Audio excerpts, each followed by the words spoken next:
And what a fetal Doppler does, it aids a midwife to be able to deliver quality care to pregnant women in detecting the well-being of the unborn baby, particularly the heartbeat.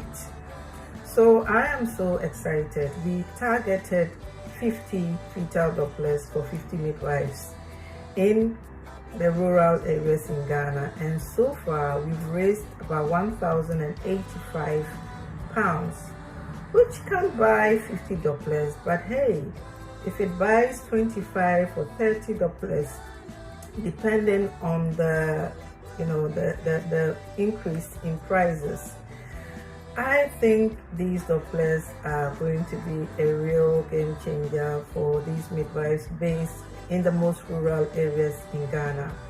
And I can't wait to see how this will impact on the care